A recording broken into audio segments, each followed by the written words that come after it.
పాలేపు రాజు గారు, జిల్లా బీజేపీ అధ్యక్షులు దినేష్ పటేల్ గారు, పార్లమెంట్ ప్రభారి వెంకటరమణ గారు, సీనియర్ నాయకులు లోకా భూపత్ రెడ్డి గారు,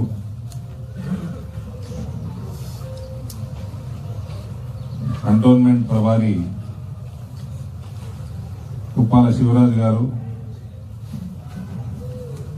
ఆర్మూర్ ప్రభారి నందారెడ్డి గారు, జిల్లా ప్రధాన కార్యదర్శి జీవి నరసింహారెడ్డి గారు, జిల్లా మరో ప్రధాన కార్యదర్శి పుతాంక లక్ష్మీనారాయణ గారు, పార్లమెంట్ కన్వీనర్ గద్దె భూమన్న గారు,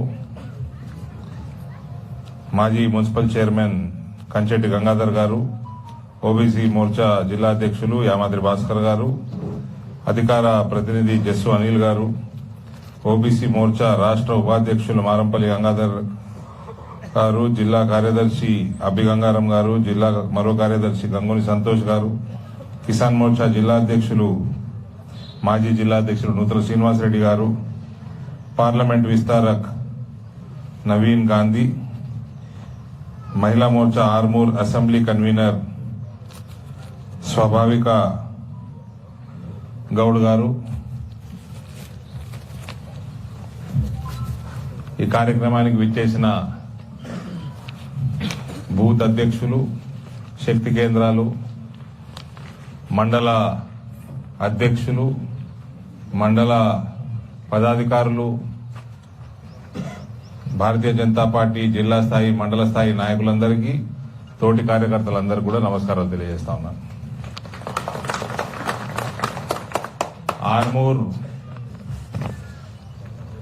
ఆర్మూర్ ప్రాంతంలో ఒక ప్రత్యేకత ఉన్నది. ఆర్మూర్లో ఏది జరిగితే అతి త్వరలో రానున్న కాలంలో రాష్ట్రం మొత్తం అదే జరుగుతుంది.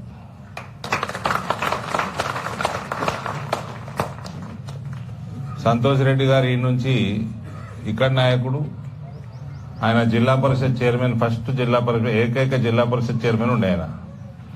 ఆ తర్వాత టీఆర్ఎస్ ప్రభుత్వం వచ్చింది కొన్నాళ్ళకి.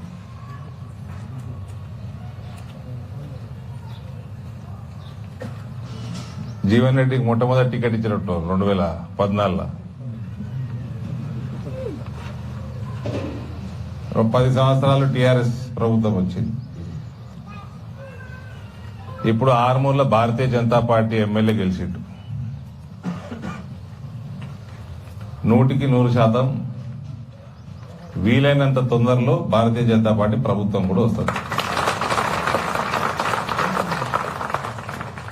గేట్ లోపల ఎంటర్ కాగానే అనుకుంటా ఉన్నా, 2-3 ఏళ్ల కింద ఆర్మూర్ని కాషాయమయం చేస్తాం, కాషాయ జెండా ఎగరేస్తాం ఆర్మూర్లో అనుకుంటా ఉన్నా. ఆడికెళ్ళి చూస్తుంటే మన మీటింగ్ ఈ ఏరియా అంతా చూస్తుంటే మొత్తం కాషాయమే కనబడుతుంది అవతలకి. ఇదేనేమో మొత్తం ఆర్మూర్ని కాషాయం చేసుడు. ఇలా భారీ ఎత్తున ఎమ్మెల్యే గెలిచినాము. ఆర్మూర్ నుంచి 31,000 మెజారిటీ పోయినసారి భారతీయ జనతా పార్టీ పార్లమెంట్ ఎన్నికల్లో వచ్చింది. ఈసారి పరిస్థితి చూస్తుంటే ఇంకింత పెరుగుతున్నట్టే కనబడతా ఉంది. ఆర్మూర్ ప్రజలకి ఎప్పటికీ భారతీయ జనతా పార్టీ అభ్యర్థిగా, ఎంపీగా, ఒక బీజేపీ కార్యకర్తగా ఎప్పటికీ రుణపడి ఉంటా. ఆర్మూర్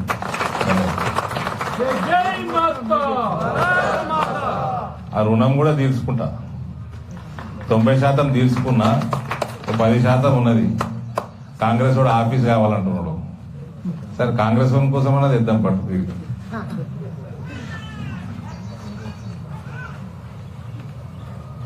ఇవాళ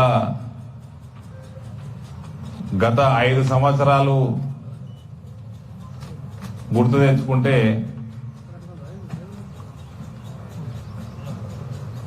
పసుపు రైతుల ఉద్యమం, ఇక్కడ ఆర్మూర్లోనే మనం ఒక గ్రౌండ్ లో మీటింగ్ చేసుకున్నాం. అప్పుడు ఏం గ్రౌండ్ అది? రామ్మాధవ్ గారు, హర్దీప్ సింగ్ పురి గారు వచ్చారు హౌసింగ్ బోర్డు గ్రౌండ్ లో. ఆ రోజు రామ్మాధవ్ గారు మాట్లాడుకుంటా పసుపొడి ఇస్తామని చెప్పేసాడు ఆయన. ఇచ్చేస్తే కేసీఆర్ ఎట్లిస్తారా పసుపొడి అని మీటింగ్ పెట్టాడు. నా బిడ్డే ఏవో మస్తు తిరిగింది, మసాలా అడిగింది, ఇయ్యమని చెప్పారు కదా, ఎట్లిస్తారా కేసీఆర్ ఎట్లిస్తారు గిట్లిస్తారు, నరేంద్ర మోడీ గారితో ఇప్పిస్తారు.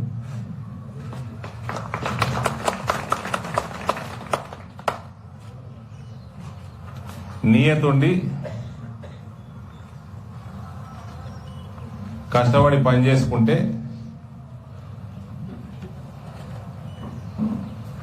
ఏదైనా సాధ్యమని భారతీయ జనతా పార్టీ నిరూపించింది.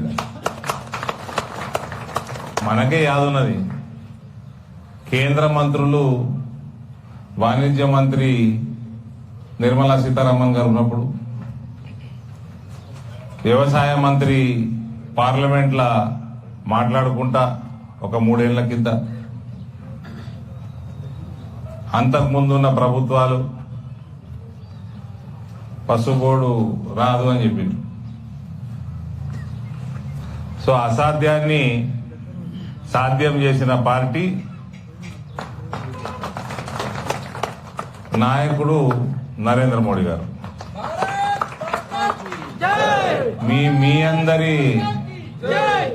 మీ అందరి కృషితోటి, మీ అందరి మోటివేషన్ తోటి ఎవరు ఎక్కడ ఎప్పుడు ఒప్పించాలనో ఒప్పించేసుకొని మనం పసుపు బోర్డు సాధించుకున్నాము. పసుపు బోర్డు ఏర్పాటైంది. రేపో మాపో కార్యాలయాలు కూడా ఓపెన్ అయిపోతాయి, తొందరనే ఓపెన్ అవుతాయి. ఇవాళ 15 సంవత్సరాల నుంచి చూడని రేట్లు పసుపు రైతులు ఇలా అందుకుంటా ఉన్నారు. గత 15 సంవత్సరాల నుంచి లేని రేట్లు ఇవాళ 13,000, 14,000, సాంగ్లీకి తీసుకపోతే ఎండబెట్టుకుని 16,000, 17,000 చూస్తా ఉన్నారు. ఇంకా 2 నెలల్లో ఈడనే 16,000, 17,000 వస్తాయి.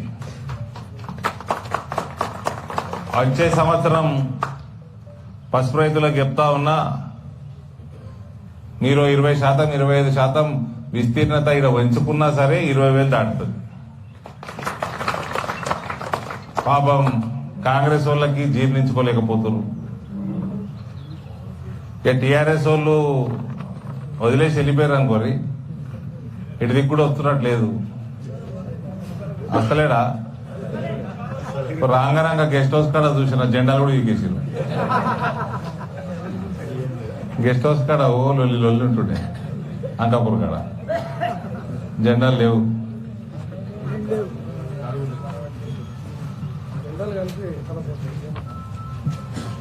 ఆయన ఏమనకుర్రి, ఆ లోట్లన్నీ మనకే వెళ్తాయి.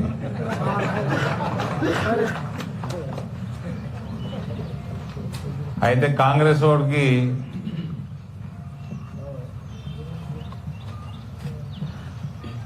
జీర్ణం అయితలేదు. ఎందుకంటే బీఆర్ఎస్ పార్టీ వచ్చేసి ఒక రీజనల్ పార్టీ. బీఆర్ఎస్ పార్టీ ఎప్పుడు కూడా జాతీయ స్థాయిలో అధికారంలో ఉండే ప్రసక్తే లేదు. వాళ్ళు ఏ కూటమిలో కూడా 2004లో నుంచి 6 దాకా 2 సంవత్సరాలు ఏమో యూపీఏ కూటమిలో ఉండే.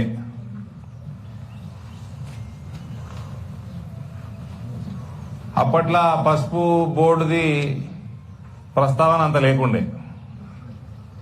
కానీ కాంగ్రెస్ పార్టీ అయితే 75 ఏళ్ల భారతదేశం చరిత్రల, స్వాతంత్ర చరిత్రల ఒక 6 ఏళ్లు వాజ్పేయి, నరేంద్ర మోడీ గారు 10 ఏళ్లు 16 ఏళ్లు తీసేస్తే ఆ నేషనల్ ఫ్రంట్ ప్రభుత్వాలు కూడా కాంగ్రెస్ సపోర్ట్ తోటే ఉండే మోస్ట్ ఆఫ్ ద టైం. 60 సంవత్సరాల దాకా కాంగ్రెస్ పార్టీ డైరెక్ట్ గానో ఇండైరెక్ట్ గానో ప్రభుత్వంలో ఉండే. పసుపుని తీసుకుపోయి స్పైసెస్ బోర్డులో వేసిందే కాంగ్రెస్ పార్టీ, దాన్ని తీసుకుపోయి కేరళలో పడేసిందే కాంగ్రెస్ పార్టీ. ఇవాళ పసుపుకి ప్రత్యేక బోర్డు వాడు 60 సంవత్సరాలు ఇయ్యలేదు, మనం తెచ్చుకున్నాం. ఫస్ట్ టైం ఎంపీ అయి మనం తెచ్చుకున్నాము. అది జీర్ణం అయితే లేదు. రేట్లు 15,000, 14,000 దాకా వస్తున్నాయి రేట్లు, అది జీర్ణం అయితే లేదు. ఏమంటారు, ఆర్మూర్ మీరు అందరికి చెప్పాలి, మీరు కూడా ఊర్లలో చెప్పాలి, మీడియా కూడా రాయండి. ఏమంటారు? విస్తీర్ణత తగ్గింది కాబట్టి రేటు పెరిగింది. ఇది పంపించే ఇక్కడ మీడియాకి. నోటుకున్నది పట్టు ఏం కాదు. విస్తీర్ణత తగ్గింది కాబట్టి రేట్లు పెరుగుతున్నాయి అన్నారు. వాళ్ళు అంటారు, అదేవడో ఛానల్ రాస్తాడు, అది చూసి రైతులు పాపం నమ్ముతారు. మన దాంట్లో ఇక్కడ కూర్చున్న దాంట్లో పసుపు రైతులు ఎందరున్నారు? జర చేతులు ఎత్తున్నా. అందరికి చెప్పండి, గ్రూపులలో పెట్టండి. విస్తీర్ణత తగ్గలే, దేశంలో విస్తీర్ణత మస్తు పెరిగింది. 2018-19 నుంచి 2022-23 4 సంవత్సరాలల్లా దేశంలో 1,50,000 ఎకరాలు విస్తీర్ణత పెరిగింది పసుపు. తెలంగాణలో తగ్గింది. తెలంగాణలో తగ్గినందుకు కారణం అరవిందో, భారతీయ జనతా పార్టీ దానికి కారకులు ఎట్లయితారు? మేము కాము. దేశవ్యాప్తంగా పెరిగింది, రేట్లు పెరిగినాయి, దేశవ్యాప్తంగా రేట్లు పెరిగినాయి. ఇక్కడ విస్తీర్ణత ఎందుకు తగ్గిందంటే, నాకంటే ఎక్కువ మీ అందరికి తెలుసు లేబర్ కాస్ట్ ఎంత అన్నా. ఇక్కడ ఒక కూలి ఎంత? 1000 రూపాయలు. మహారాష్ట్రలో ఎంత? 300 గది. ఇంకా వేరే న్యాచురల్ ఫర్టిలైజర్ కూడా రేట్ ఎక్కనట, తక్కనట. నిజమా అన్న? ఇవన్నీ కలిపితే 1,15,000-20,000 అవుతున్నది. అంటే 22 క్వింటాలు వెళ్తాయా? 5,000 పైన పెట్టుబడి అవుతున్నది ఇక్కడ క్వింటాల్కి. మహారాష్ట్రలో 3,000 కూడా అవుతలేదు. అంతేనా? మహారాష్ట్రలో 3,000 కూడా అవుతలేదు, ఇక్కడ 5,000 దాటుతున్నది. దానికి కారణము పసుపు బోర్డు, స్పైసెస్ బోర్డు కేంద్ర ప్రభుత్వమే కాదు, చేతగాని రాష్ట్ర ప్రభుత్వాలు అన్నట్టు. ఇది ఎట్లా ఈ వ్యత్యాసాన్ని ఎట్లా భర్తీ చేస్తారు? లోకల్ ప్రభుత్వం చెప్పాలి, కాంగ్రెస్ వాళ్ళు. గదే పసుపు ఇంకా మనది ఇంకా జర క్వాలిటీ మంచిగానే ఉంటుంది మనది. మరి ఈడ పెట్టుబడి ఎక్కువైతున్నది, పక్కకి 70 కిలోమీటర్లు 60 కిలోమీటర్ల అవతల పెట్టుబడి తక్కువైతున్నది, దాదాపు సగం అవుతున్నది. దాన్ని ఎట్లా భర్తీ చేస్తారు కాంగ్రెస్ ప్రభుత్వం చెప్పాలి లోకల్ గా. పనికి మళ్ళా రాజకీయాలు చేసుకుంటా, రైతులకు అబద్దాలు చెప్పుకుంటా ఇవన్నీ కాదు. నీకు ఏం చేతనైతే చెప్పు, ఏం చేస్తావు చెప్పు. 2,000 ఇస్తావా బోనస్? 15,000 రాని, 20,000 రాని, రేట్ ఎంతనా రాని, పెట్టుబడి ఎందుకు ఎక్కున్నది? ఇక్కడ మీలాంటి ప్రభుత్వాలు, బీఆర్ఎస్ వాడు, అంతకుముందు ఉన్న కాంగ్రెస్ వాడు చక్కగా పనిచేయక వలసలు పెరిగిపోయి యువకులంతా వ్యవసాయం మానేసి ఉద్యోగాల కోసం బయటికి వెళ్ళిపోయారు. అది మీకు చేత కాకనే కదా. ఏదైనా ఫ్యాక్టరీ తెచ్చిర్రా? ఏదైనా ఉద్యోగ అవకాశాలు పెంచిర్రా? మీరందరు రైతన్నలకు చెప్పండి, ఇది జస్ట్ బిగినింగే. ఇది జస్ట్ ఆట మొదలైంది, పసుపాట. ఈ బోర్డు తోటి ఒకసారి కార్యాలయం రానియండి, 20-25 हजार कैसा नहीं होता देखता हूं मैं रेट भी. చిన్న చిన్న మార్పులు చేసుకొని వ్యవసాయంలో ఎక్స్పోర్ట్ సీడ్కెళ్ళి డైరెక్ట్ గా పెంచుకొని ఇక్కడ ఎట్లా ప్రాసెసింగ్ యూనిట్స్ రావు చూద్దాం. వేర్ హౌస్ ఫెసిలిటీస్, పసుపు తక్కువ ధరకు అమ్మాల్సిన అవసరమే లేదు. అమ్ముకుంటాం, లేకపోతే వేరే రోజులో పెడతాం, దాని మీద రుణం కూడా రావాలి, వచ్చే పంట కూడా పెట్టుకోవాలి. మనకు రేట్ ఎక్కువ ఉన్నప్పుడు అట్లే అవన్నీ తీసుకొచ్చే బాధ్యత మనది. నేను వ్యాపారం చేసుకుంటప్పుడు బిల్డింగ్ కడుతుంటే, బిల్డింగ్ కట్టేటప్పుడు ఒక్క బిల్డింగ్ కూడా లేకుండా నాది కట్టింది గ్రౌండ్ ఫ్లోర్ స్లాబ్ కాకంటే ముందే మొత్తం బిల్డింగ్ కిరాయికి ఇచ్చేస్తుంటే. బ్రహ్మాండమైన టెనెంట్లు, మళ్ళా సిటీలో ఉన్న బెస్ట్ టెనెంట్లు మా దగ్గరికి వచ్చు. పసుపు నేను పండిస్తా అన్నట్టే లెక్క. నా ప్రాంతంలో పసుపు పండుతుంది, అది నేను పండించే ప్రోడక్ట్, అది ఎట్లా మార్కెటింగ్ కాదు చూస్తాము. ఎందుకు కాదండి, పనిచేసేటోడు ఉండాలి. ఇలా గదే ప్రధానమంత్రి కుర్చీలా మనం దేవగౌడని చూస్తేమి, విపి సింగ్ చూస్తేమి, చంద్రశేఖర్ చూస్తేమి, మన్మోహన్ సింగ్ చూస్తేమి, ఇలా నరేంద్ర మోడీని కూడా చూస్తున్నాం. వ్యత్యాసం ఉంది కదా, కుర్చీ గదే కుర్చీ. ఒకడు వన్నాడు, ఒకడు తిన్నాడు, ఇంకొక ఆయన పని చేస్తున్నాడు. పని చేసేటోళ్ళకి ఓట్లేయమని చెప్పుర్రు అంతే రైతన్నలని. వేరేదంతా మాది బాధ్యత.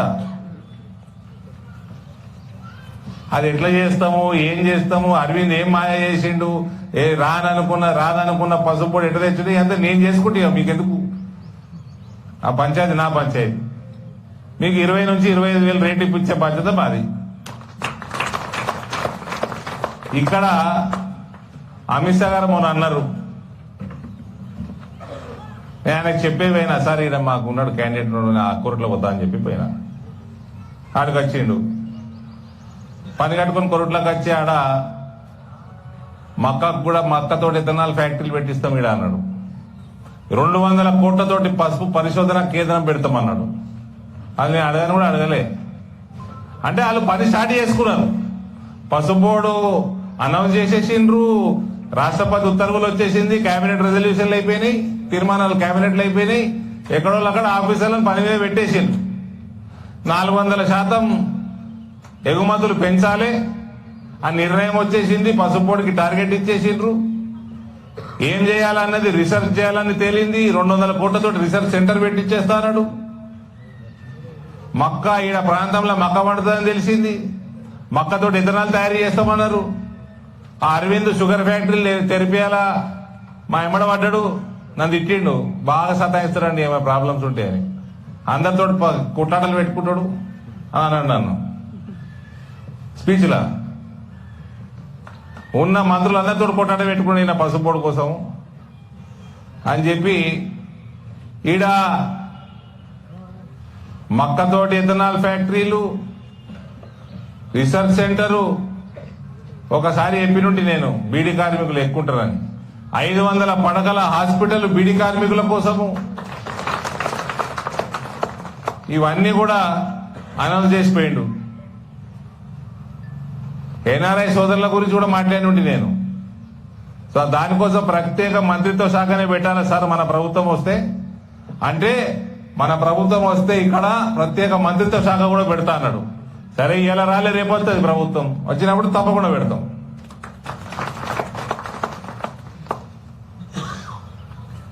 ఇవన్నీ కూడా దయచేసి రైతాంగం తెలియజేయండి.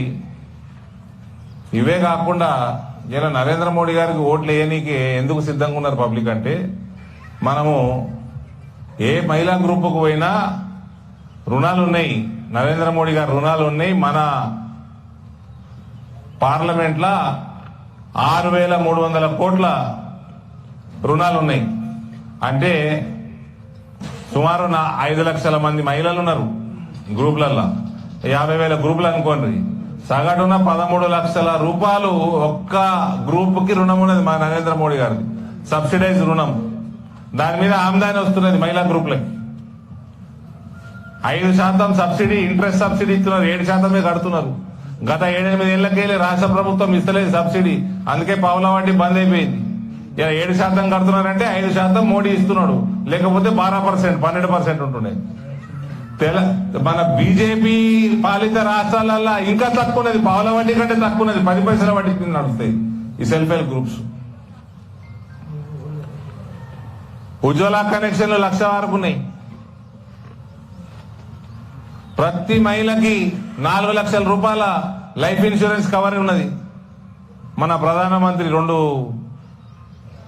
సురక్ష బీమా, జీవన్ జ్యోతి బీమా యోజనలలో అమ్మాయిల కోసం 1,78,000 పైన సుకన్య సమృద్ధి యోజన 8.5% వడ్డీ కడుతున్నారు మోడీ గారు వాళ్ళకి, వాళ్ళ డిపాజిట్ల మీద.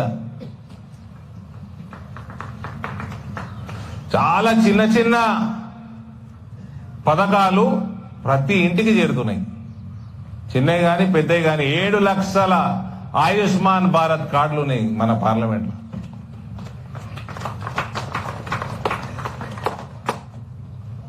కాబట్టి ఏడవైనా మోడీకెత్తాం అంటారు. 2000 కోట్లకి పైన ముద్రా లోన్లు ఇచ్చినాయి మన పార్లమెంట్లో యువతకి. 2000 కోట్లకు పైన 41,000 స్వనిధి యోజన చిరు వ్యాపారులు లోన్లు తీసుకున్నాయి. కోవిడ్ సమయంలో స్టార్ట్ చేసింది మోదీ గారు. 41,000 బెనిఫిషరీస్ ఉన్నారు, లబ్ధిదారులు ఉన్నారు. 41,000 మన పార్లమెంట్లో.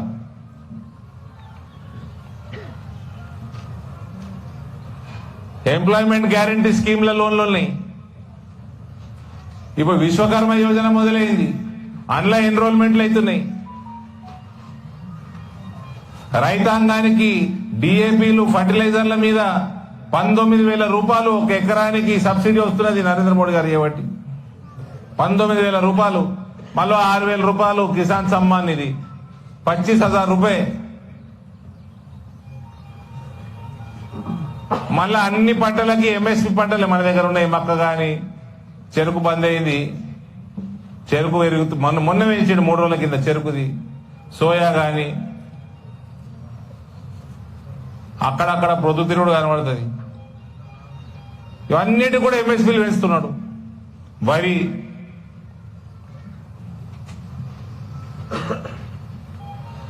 మన ప్రభుత్వాలు మన పార్టీ బలపడతా ఉంటే వారు తరుగు తీసుడు కూడా బంద్ అవుతుంది. మోసం చేసుడు, బ్లాక్ మార్కెట్లు ఉండవు. కాబట్టి ఇందుకు నరేంద్ర మోడీ గారు భారతీయ జనతా పార్టీ బలపడతా ఉన్నది. అందుకనే ఏడవోతే నాకు హిందీలో వినబడుతున్నది ఒకటే, అబ్కి బార్ 400 పార్ అంటున్నారు.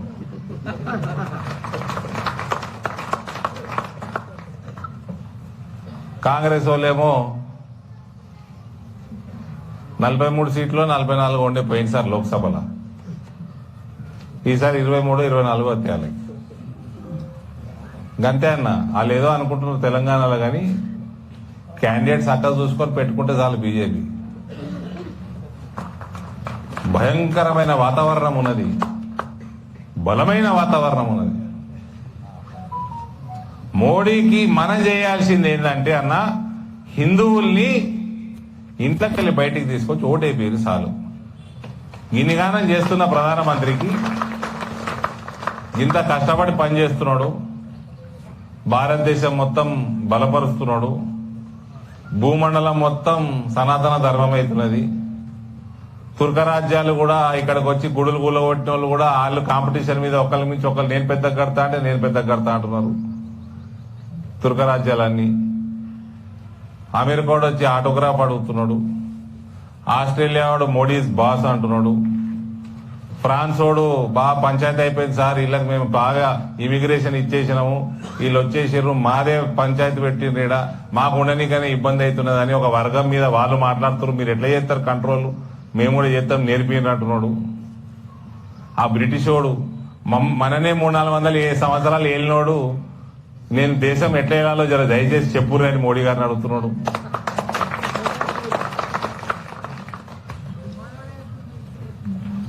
ఒక ప్రధానమంత్రి కాలు పట్టుకుంటున్నాడు. అవు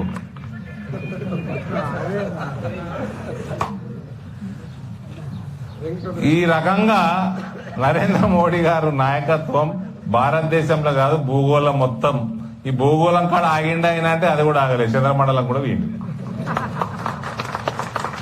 ఇవి వివిధ దేశాలన్నీ శాటిలైట్లు పంపించాలంటే మోడీకే ఫోన్ కొడుతున్నారు, జర రాకెట్ కిరాయికి ఇరు సార్ అని.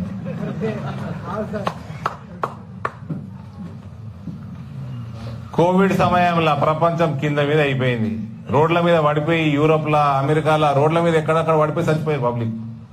అటువంటి సమయంలో కూడా 100 దేశాలకి మనకి 2 టీకాలు ఇప్పించడు కాకుండా 100 దేశాలకు పైన టీకాలు పంపించిన ఘనత నరేంద్ర మోడీది. అందుకే కడుతున్నారండి. ఏదో భారతదేశంతో వ్యాపారం అని అంటాడు ఒకడు అవలగాడు, కాంగ్రెస్ వాడు ఛానల్ వాడు, భారతదేశంతో వ్యాపారం చేయాలి కాబట్టి గుడులు కడతాం కాదు. ఇన్ని సేవా కార్యక్రమాలు దేశమే కాదు విదేశాలలో గరీబ్ దేశాలలో చేసిండు కాబట్టి వాళ్ళు దాన్ని అప్రిషియేట్ చేసి సనాతన ధర్మాన్ని తుర్క దేశాలలో కూడా వీరు పెంచుతున్నారు. ఇవన్నీ చూసి రాముడు కూడా ఇగో నేను పోతే ఇప్పుడే ఈయన ప్రధానమంత్రి ఉండగానే పోలా, ఈయన లీడర్షిప్లోనే నేను పోవాలని వాపస్ వచ్చిండు, అయోధ్యకు వచ్చిండు. కృష్ణుడు కూడా ఆగుతలేదట, ఎనీ టైం బయటపడతాడు. యోగి సార్ చెప్తా ఉండే మొన్న యూపీ అసెంబ్లీలో, కాశీలో నంది ఆగలేదట, కృష్ణుడు కూడా ఎప్పుడైనా ఏమైనా చేస్తారట. సో ఇటువంటి సమయంలో కనీస ధర్మం ఆర్మూర్ నుంచి నేను అందరినీ రిక్వెస్ట్ చేస్తున్న యావత్ పార్లమెంట్లో కనీస ధర్మం అనేది ఓటేసుడు. ఇంటి బయటికి వెళ్ళి ఓటేయాలి. పిల్లలు హైదరాబాద్లో పని చేసుకుంటారు, అక్కడిక్కడ వేరే సిటీలలో పని చేసుకుంటారు. ఆ కేసీఆర్ జడగొట్టిండు చాలా మందిని. బస్సు పెడతారా, రైలు పెడతారా? ఓటేసేందుకు మీరు దయచేసి వచ్చి ఇక్కడికి వచ్చి ఓటేసి వెళ్ళండి. మోదీ గారికి ఓటేయడం మన కనీస కర్తవ్యం. ఓటింగ్లో పాల్గొనండి. నేను ఇప్పుడు బోధనలో సభ చేసుకొని అది మనం మీటింగ్ చేసుకొని వస్తున్నా. గాంధీ చౌక్ కాడ తుర్కోల్ ఏరియా ఉంటుంది, చూసిరా వీడియో? ఈ సోషల్ మీడియా డేంజర్ ఉన్నదా? పోతురు సలాం పెడుతుర్రు, సంతోషంగా పెడుతురు సలాం. ఈ మధ్య బాగానే పెడతారు. నాకు వీళ్ళు ఉట్టి సలామే పెడతారా, ఓట్లు ఎత్తారా? నాకు ఆగక బండి స్లో చేసి అద్దం దించి, ఏ क्या भाई तुम सिर्फ हेलो बोलते या वोट भी डालते, क्यों नहीं डालते साहब? डालते, सब लोग ऐसा नहीं रहते साहब. వీడియో పంపురు, బాగా వైరల్ చేయరు. అందరు అట్లా ఉన్నారు. ఎత్తాం పోతే 100%. నిజంగా ఎత్తారా? మా డౌట్ ఉన్నది జరా అంటే 100% ఎత్తామంటుండే ఆయన. కేసీఆర్ అంటాడు 100% అని. అట్లా అన్నాడు. అది నాకు తెలియకుండానే మా వాళ్ళు కార్లో కూర్చున్న వాళ్ళు రికార్డ్ చేసింది.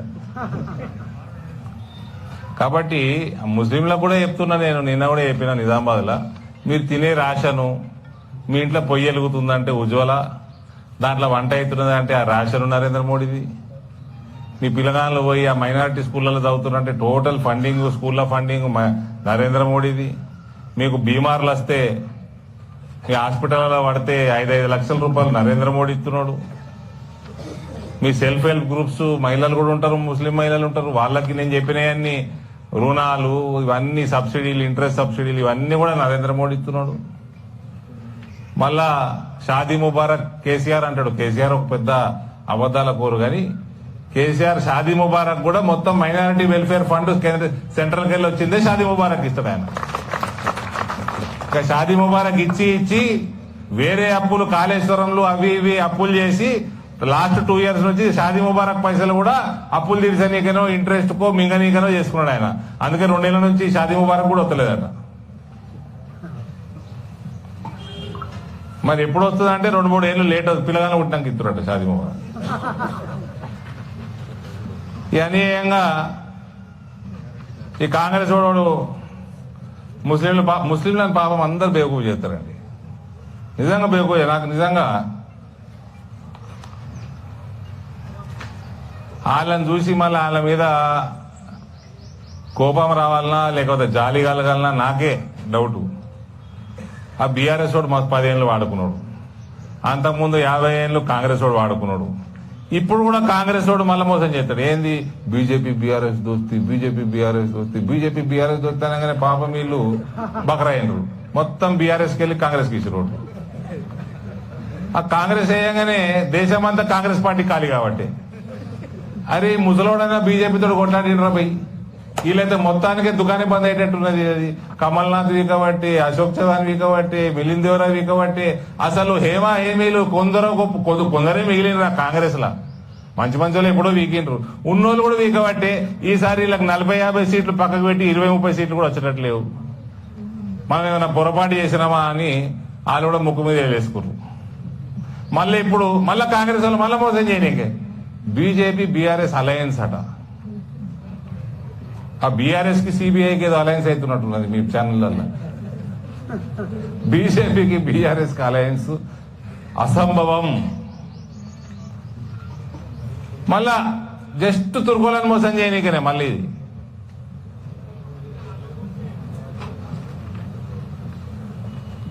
ఇవన్నీ సరే, మన పని మనం ఒకటేనండి.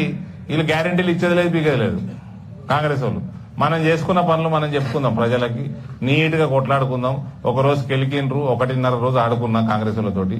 మళ్ళీ నన్ను గెలకకుర్రి, నేను ఏమన్నా మిమ్మల్ని. మీరే గరీబోళ్ళు. మీ ప్రభుత్వం వచ్చిందని ఏదో ఇక్కడ సంకలు గుర్తుకుంటారు. ఆ ప్రభుత్వం బార్డర్ మీద ఉంది, అటు పాకిస్తాన్ లో లేదు, ఇటు ఇండియాలో లేదు, అది పిఓకేలో ఉన్నది. ఎప్పుడు ఏమైతే తెలియదు. ఊగే గాల్లే అటు ఇటు కింద మీద ఉన్న రాళ్లే. మీ పని మీరు చేసుకొని మా పని మేము చేసుకుంటాము. ఎవరైనా నిల్చుంటా అంటే నిలబెట్టుకోరు, మీ ఇష్టం. ఆ బిఎస్ పోడు నిలబెట్టిస్తాడు, బీఆర్ఎస్ వాడు నిలబెట్టిస్తాడు. అదేదో డెమోక్రటిక్ ఏదో ఏదో వస్తాయి కదా పార్టీలు, ఆ గుర్తు ఈ గుర్తు వాళ్ళందరూ నిలబడ్డట్టు మీరు కూడా నిలబడరు, ఇబ్బంది ఏం లేదు. కానీ ఊకే అనవసరంగా నన్ను కెలుపుకొని ఊకే ఆ బయలు ముజే మారన్నట్టు చేసుకోకూడదు. మంచిగా అనిపించింది ఆరుమూర్ల సభకి రాగానే, గ్రౌండ్లకు రాగానే చాలా సంతోషం. మొత్తం మళ్ళా ఇందూరు పార్లమెంట్ ఎన్నికలలో ఇది మోడీ ఎన్నిక, ఇది వేరే ఏ ఎన్నిక కాదు, ఇది మోడీ ఎన్నికలు ఇవి. మళ్ళా మొత్తం పార్లమెంట్ లో హైయెస్ట్ మెజారిటీ ఆరుమూరుకెళ్ళి హైయెస్ట్ మెజారిటీ అంటే మామూలు విషయం కాదు. ఆరుమూరు అన్నిటికంటే చిన్న అసెంబ్లీ, ఇది ఓట్లు తక్కువ ఉన్న అసెంబ్లీ. ఏడిట్లా తక్కువ అసెంబ్లీలో ఎక్కువ మెజారిటీ వస్తుందంటే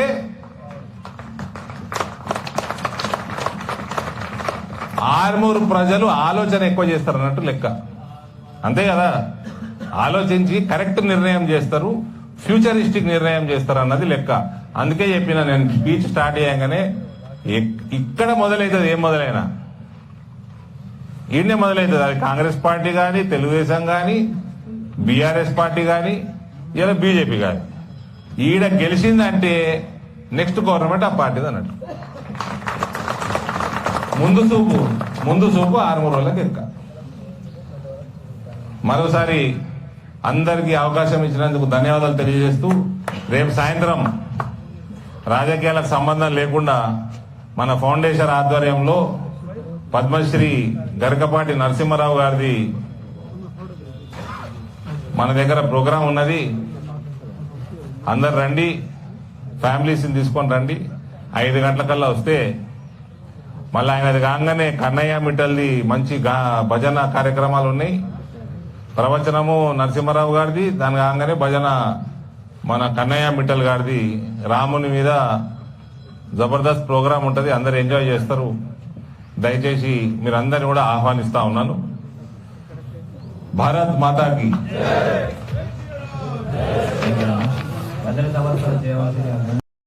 ఎప్పటికప్పుడు వార్తలను వీక్షించేందుకు Q9 న్యూస్ ని సబ్స్క్రైబ్ చేసుకోండి, లైక్ చేయండి, షేర్ చేయండి. విలువైన సమాచారాన్ని ముందుగా మీరే తెలుసుకునేందుకు బెల్ బటన్ ని క్లిక్ చేయండి.